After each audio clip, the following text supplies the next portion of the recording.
পেছন থেকে বিহানের আওয়াজ পেয়ে চমকে ফিরে দাঁড়ালো মোহর আর তার ভাই। তাদের আশ্বস্ত করার জন্য বিহান জিজ্ঞেস করল, রায়চৌধুরী বাড়িটা কোন দিকে বলতে পারেন? সঙ্গে সঙ্গে বর্ণনায় বুঝিয়ে দিল মোহরের ভাই। ভাই বোন দুজনের চেহারা থেকে যে ভয়ের একটা পর্দা সরে গেল তা পরিষ্কার বুঝতে পারল বিহান। আলাপ জমানোর জন্য সে বলল, আপনারাও কি ওই দিকে যাচ্ছেন? মানে তাহলে একসাথে যাওয়া যেত। ঘাড় নাড়তে গিয়েও থমকে গেল মোহরের ভাই। বিহান পরিষ্কার দেখতে পেল মোহর তার হাত চেপে ধরেছে। চোখে মুখে অস্বস্তির ছাপ স্পষ্ট। সঙ্গে সঙ্গে ভাই জানালো, তারা যদিও ওই দিকে যাবে, কিন্তু এখন তাদের অন্য জায়গায় কাজ আছে, তাই আপাতত বিহানকে একাই যেতে হবে। বাধ্য হয়ে বাড়ির দিকে হাঁটা দিল বিহান। মনের মধ্যে তোলপাড় চলছে তার। একটা মেয়ে কথা বলতে পারে, অথচ সবার সামনে বোবা সেজে আছে কেন? গ্রামের মানুষ সাধারণত সহজ সরল হয়, সেখানে এরকম 19-20 বছরের আপাত নিরীহ একটা মেয়ের এরকম ছলনার আশ্রয় নেওয়ার দরকারটাই বা কী? বাজারের সেই লোকটা যে কিনা মোহরের সঙ্গে কথা বলেছিল, সেও তো জানালো যে মোহর বোবা। তার মানে সবাই জানে মেয়েটা বোবা, কিন্তু আসলে সে বোবা নয়, বোবার অভিনয় করছে। কথাটা ভাবতেই গায়ে কেমন কাঁটা দিয়ে উঠল বিহানের। গতকাল সন্ধেয় দেখা সেই বিষাদ ভরা কোমল মুখের অধিকারিণীকে ঠগিনি ভাবতে খুব কষ্ট হচ্ছে বিহানের। না, পারলে সে এই রহস্য উদ্ধার করেই ছাড়বে। ভাবতে ভাবতে বাড়িতে এসে পৌঁছে গেল বিহান। প্যান্ডেলে বেশ কিছু লোকজন জমা হয়েছে। দুটো বাচ্চা বাজি ফাটাচ্ছে। বিহানকে দেখে কাছে ডাকলেন মা। ঠাকুরের মুখ সকালেও ঢাকা ছিল, এখন খোলা হয়েছে। কপালে হাত ঠেকিয়ে প্রণাম করল বিহান। আর তখনই তার চোখ গেল ঠাকুরের সামনে বানানো আলপনাটাতে। খুব উজ্জ্বল আর খুব সুন্দর লাগছে আলপনাটা। তার মা খুব সুন্দর আলপনা দেয়, তাই মাকে সে জিজ্ঞেস করল, আলপনাটা মা দিয়েছে কিনা। না রে, আমি নয়, এটা মোহর দিয়েছে। কি সুন্দর না, জানালেন কল্পনা। সঙ্গে সঙ্গে বুকের মধ্যেটা কেঁপে উঠল বিহানের। মোহর দিয়েছে? মোহর এখানে আলপনা দিয়ে গেছে? কখন এসেছিল? নিশ্চয়ই দুপুরে সে যখন ঘুমোচ্ছিল। নিজের ওপরই নিজের খুব রাগ হতে লাগলো বিহানের। কেন আজই হঠাৎ ঘুমিয়ে পড়ল সে? তবে একটা জিনিস সে বুঝতে পারল, মা মোহরকে চেনে। যেমন করে হোক কায়দা করে মায়ের কাছ থেকে মোহরের সম্পর্কে জানতে হবে। মোহরটা আবার কে? স্বাভাবিক গলায় জিজ্ঞেস করল বিহান। ওই তো মানিকের দাদার মেয়ে। মানিকের দাদা বৌদি একটা অ্যাক্সিডেন্টে মারা গেছেন। তারপর থেকে মোহর আর তার ভাই কাকার কাছেই থাকে। মেয়েটা কথা বলতে পারে না, জানিস তো? ছেলেকে বললেন কল্পনা। বেশ অবাক হয়ে গেল বিহান। মোহর মানিক কাকার দাদার মেয়ে, এইখানেই থাকে, অথচ সে তাকে কোথায় খুঁজে পাবে ভেবে পাচ্ছিল না। রাত 12টা থেকে মায়ের পুজো শুরু। বিহান ঠিক করে নিল জেগে থাকবে সে। যদি অঞ্জলি দিতে আসে মোহর, একেবারে সামনে থেকে তাকে পর্যবেক্ষণ করতে চায় বিহান। মাকে জানালো সবার সঙ্গে অঞ্জলি দিতে চায় সে। অঞ্জলি দিতে হয়তো রাত 2টো বেজে যাবে, ততক্ষণ জেগে থাকবি তুই? অবাক হয়ে ছেলেকে জিজ্ঞেস করলেন কল্পনা। এখানে এসে বিহানের হাবভাব যেন কেমন চেঞ্জ হয়ে গেছে। যাই হোক, মনে মনে খুশি হলেন তিনি। এই 2 দিন ছেলেকে দেখে আর মনে হচ্ছে না যে সে একজন দুধে বিজনেসম্যান, ঠিক যেন মায়ের আদরের বাধ্য ছেলে। কিন্তু বিহানের ইচ্ছে পূরণ হলো না। এলো না মোহর। এদিকে মাঝে মাঝেই তার মনে হচ্ছে যেন তার দিকে কেউ তাকিয়ে আছে, আর তাকালেই পরমার সঙ্গে চোখাচোখি হয়ে যাচ্ছে তার। অস্বস্তি শুরু হলো বিহানের। অঞ্জলি দিয়ে প্রায় রাত 3টে পর্যন্ত জেগে থেকে অবশেষে শুতে গেল সে। মনটা খুব খুঁতখুঁত করছে। আর তো শুধু কালকের দিনটা, তারপর ফিরে যেতে হবে। মোহরের রহস্য ভেদ না করে ঠিক যেন শান্তি পাচ্ছে না সে। এই বাড়ির মেয়ে, অথচ পুজোতে তার দেখা পাওয়া যাচ্ছে না। কখন এক ফাঁকে এসে শুধু আলপনা দিয়ে চলে গেছে। আচ্ছা, কেউ কি তাদের ভাই বোনকে ডাকেনি? নানা প্রশ্ন ভিড় করে এলো বিহানের মনে। এত রাত হয়ে গেছে, মাকেও কিছু জিজ্ঞেস করা গেল না। পরদিন সকালে ব্রেকফাস্টের পর মানিক কাকা আর কাকিমা বললেন বিহানের মায়ের সঙ্গে তারা কথা বলতে চান এবং বিহানও যেন সেখানে থাকে। মায়ের পাশে চুপচাপ বসে থাকলো বিহান। বলছিলাম দিদি, আমার মেয়ে পরমাকে আপনার কেমন লেগেছে? প্রথমে জিজ্ঞেস করলেন মানিক। ভালোই তো, বেশ ভালো মেয়ে, উত্তর দিলেন কল্পনা। আমি আর রমা ভাবছিলাম যদি বিহানবাবুর সঙ্গে পরমার বিয়ে দেওয়া যায় তো কেমন হয়। মেয়ে আমার বিএসসি পাস করেছে ভালো নাম্বার পেয়ে, রান্নাবান্না, ঘরের সব কাজকর্ম করতে পারে। এই মেয়েকে ডাকো না একবার, বললেন মানিক। কথাটা শুনে ভীষণ অপ্রস্তুতে পড়ে গেল বিহান। এরকম প্রস্তাব আসতে পারে কল্পনাও করতে পারেনি সে। এদিকে তার মা মুখের দিকে তাকিয়ে মিটিমিটি হাসছেন, আর ওদিকে গুটি গুটি পায়ে পরমা এসে দাঁড়িয়েছে। এত লজ্জা বিহান কোনো দিনও পায়নি, কিন্তু সে বুঝতে পারছে যে যা ভাবে ভাবুক, তাকে এখন শক্ত হতে হবে। এসব নিয়ে সে একেবারেই এখন ভাবছে না। এ কথা বলার জন্য যেই সে মুখ তুলেছে, দেখল ওদিক থেকে মোহর আসছে। সঙ্গে সঙ্গে বোবা হয়ে গেল বিহান। তুই এখন এখানে কি করছিস? বলে মোহরের ওপর ঝাঁঝিয়ে উঠলেন রমা। ইশারায় কি যেন বোঝালো মোহর। ভাই এখনো শুয়ে? কেন, কি হয়েছে? জ্বর? জিজ্ঞেস করলেন মানিক। ঘাড় নেড়ে হ্যাঁ বলল মোহর। তুই যা, আমি আসছি, বলতেই চলে গেল মোহর। কে ও? না জানার ভান করে জিজ্ঞেস করল বিহান। ও আমার দাদার মেয়ে, কথা বলতে পারে না, ভাইকে খুব ভালোবাসে তো, ভাইয়ের জ্বর হয়েছে তাই জানাতে এসেছে।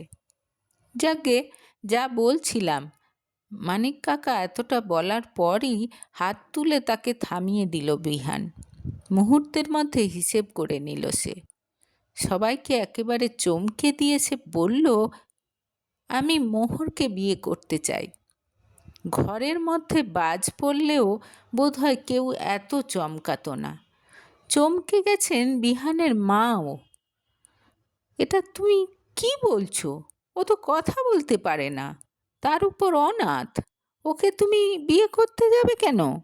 বিস্ময়ে ফেটে পড়ল মানিকের গলায়। হ্যাঁ, আমি ওকেই বিয়ে করব। আর অনাথ বলছেন কেন?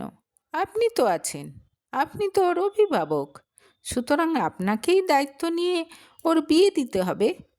আমি ওর চিকিৎসা করাবো, বেশ জোরের সঙ্গে বলল বিহান। উপস্থিত প্রত্যেকেই এত বিস্মিত হয়েছে যে আর কারো মুখ দিয়ে কোনো কথাই বেরোচ্ছে না। তোমার ভালোর জন্যই বলছি বাবা, এত বড় ঝুঁকি তুমি কেন নিতে চাইছো?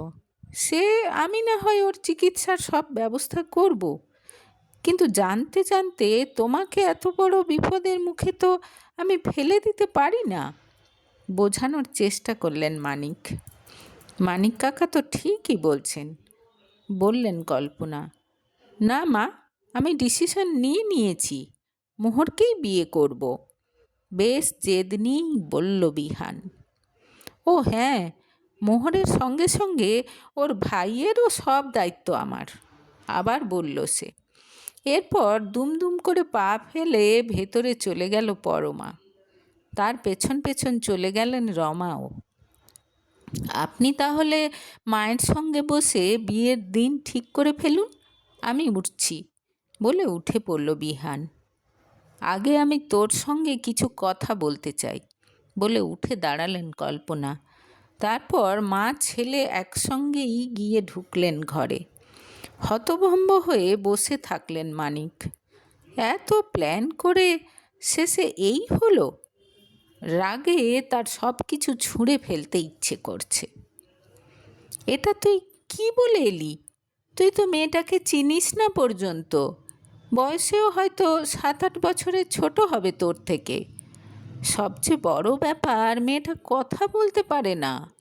রায়চৌধুরী বাড়ির একমাত্র পুত্রবধূ বোবা। এটা কি করে মেনে নেওয়া যায়? খানিকটা উৎসাহ প্রকাশ পেল কল্পনার গলায়। আমার পছন্দের ওপর তোমার ভরসা নেই মা?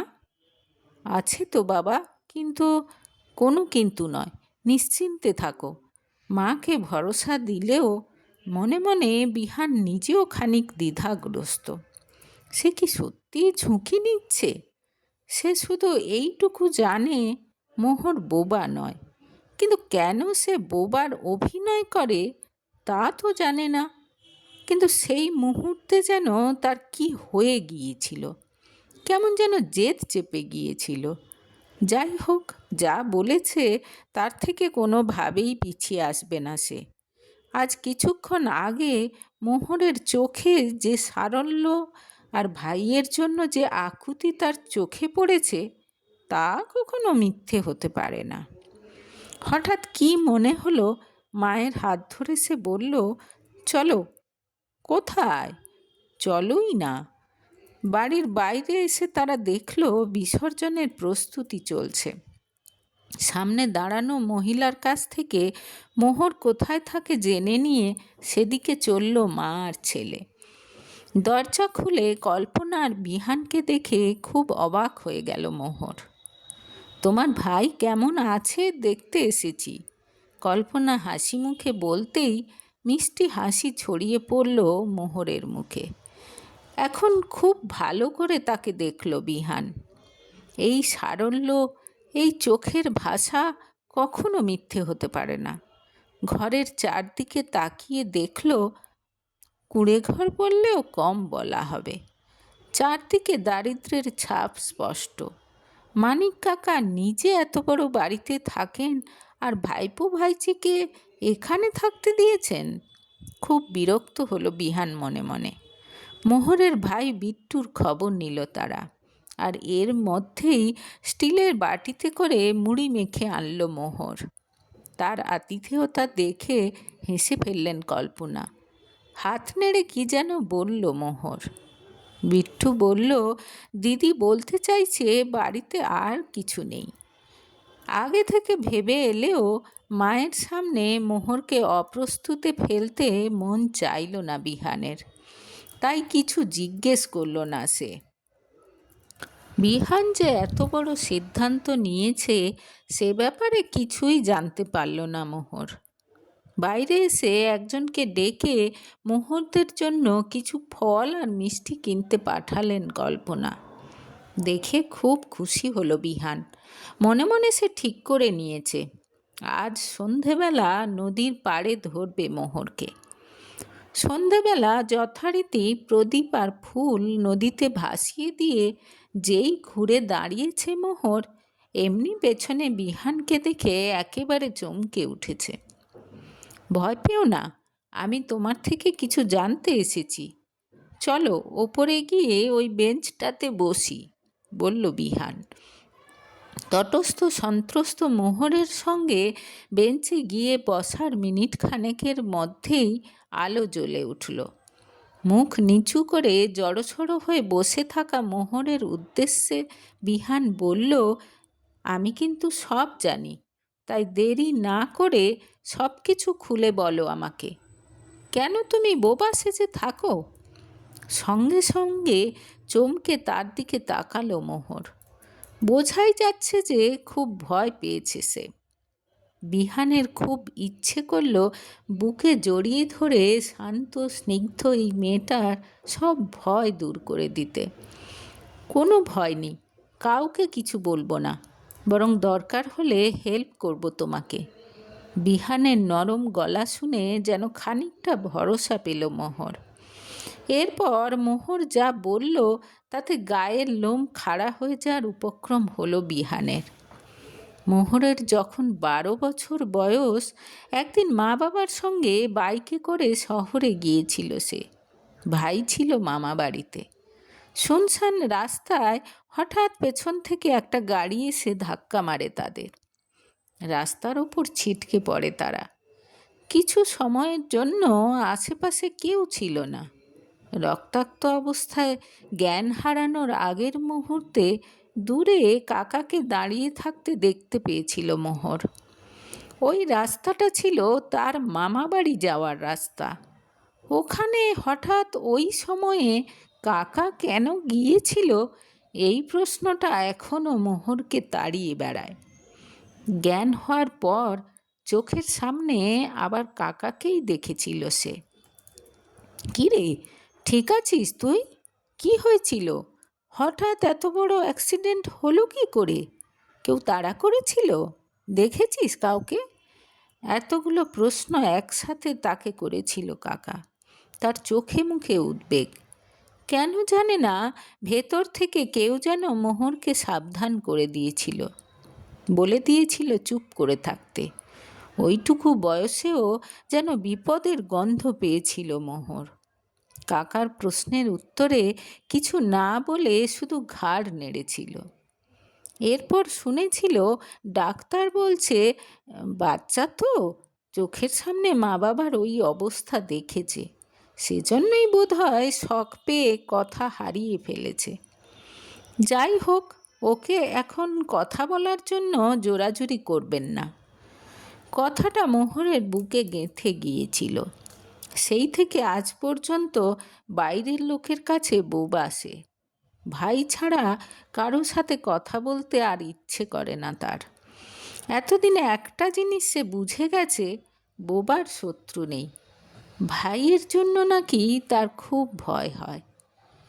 আর তোমাকে এরকম বোবা সেজে থাকতে হবে না। তোমার যা মন চায় তাই বলবে।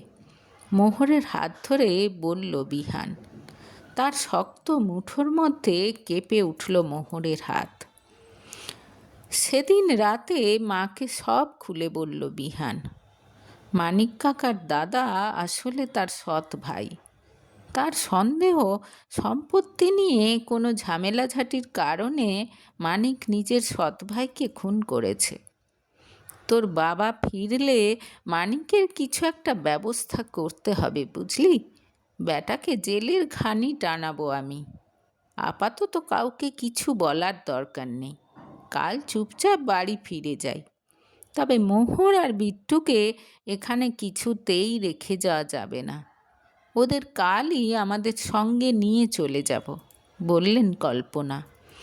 মায়ের কথা শুনে আনন্দে মাকে জড়িয়ে ধরল বিহান।